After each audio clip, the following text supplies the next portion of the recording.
Wise one, shall we talk today about who you are without your masks? Imagine waking up one day to find all your masks have fallen. No more social media filters, rehearsed smiles in meetings, or polished voices to please others. The persona you wear to be accepted is gone. Only you remain raw, naked, real. Would you recognize yourself? We live in times where the real self is carefully hidden beneath layers of performance.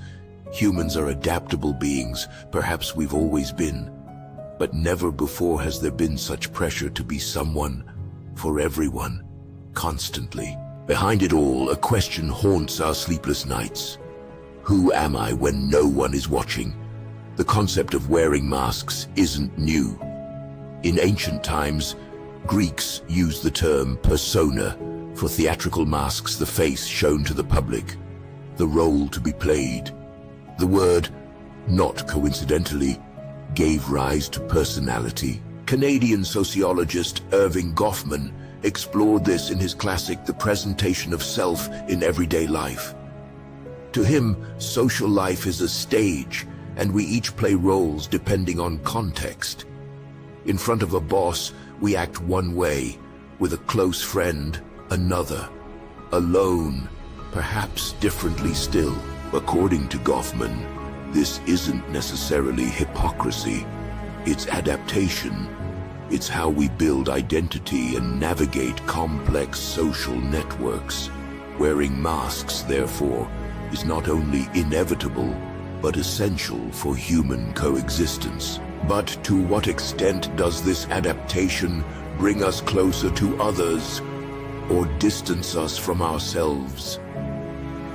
Many philosophers have questioned whether there's truly a real self hidden beneath the masks. Nietzsche, for instance, mocked the idea of an immutable, fixed essence. To him, we are multiple, contradictory, even chaotic, and this multiplicity makes us human. Reducing the self to a solid core would be an oversimplification. Sartre, on the other hand, saw the self as a project.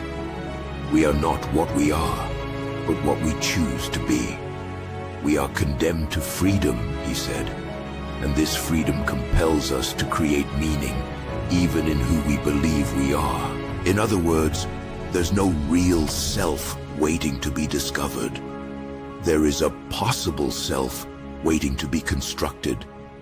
Authenticity, then, isn't about finding a hidden truth, but about consciously choosing the masks we wear, and perhaps learning to remove them when they no longer serve us. If wearing masks has always been part of human life, what's changed in today's world? With the rise of social media, we no longer have just one or two personas. Today, we are many, for many. On Instagram, we're adventurous, happy, productive. On LinkedIn, we're successful, inspiring professionals. On TikTok, we're funny, spontaneous, viral. On WhatsApp, we are what the group expects us to be. Amidst all this, the question no one wants to ask is there someone behind it all?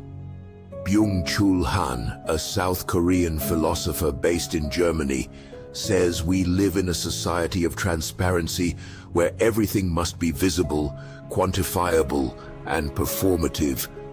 It's not enough to be, one must appear. And it's not enough to appear, one must go viral. The consequence, the exhaustion of the self. In trying to please, to showcase, to compete for attention, we dissolve into images.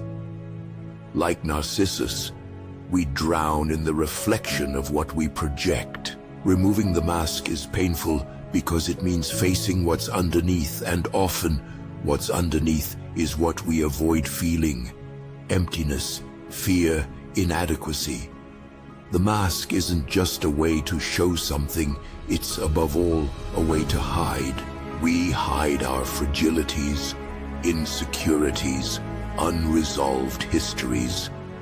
We hide mainly the doubt. What if? by showing my true self. No one likes what they see. That's why many of us prefer to live in performance mode, always busy, always doing something, always connected.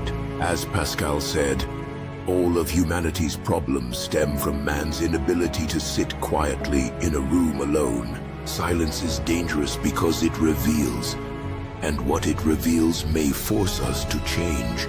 But perhaps that's exactly what we need: to stop, to listen, to embody the emptiness without trying to fill it with yet another distraction. The mask falling can be devastating. When we lose a job, status, or relationship, we often feel we've lost ourselves. But this reveals something profound. Many times, we didn't know who we were without that role. Carl Jung, father of analytical psychology, called this the encounter with the shadow. The shadow is everything we repress, traits considered ugly, undesirable, or unacceptable. Facing it is painful, but also liberating. Only when we accept our shadow can we integrate ourselves more completely. Who looks outside dreams, who looks inside awakens. Jung. Unmasking, then, can be a collapse, but it can also be a rebirth, an invitation to truth. Not absolute truth, but lived truth. The truth of being able to say, this is who I am now, and it's okay if I'm someone else tomorrow. This question has no ready answer, and perhaps it shouldn't, because the beauty of being human lies precisely in impermanence.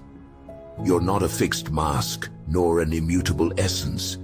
You're a process, a journey, a sketch in constant draft. Removing the mask is above all an act of courage, not to show everything to everyone, but to at least look in the mirror and say, I recognize myself. If you feel lost among so many versions of yourself, breathe. Perhaps it's time to silence the world's noise and listen to your own voice. It may be whispering, but it never stopped speaking. And now, wise one, I ask you again, who are you when no one is watching?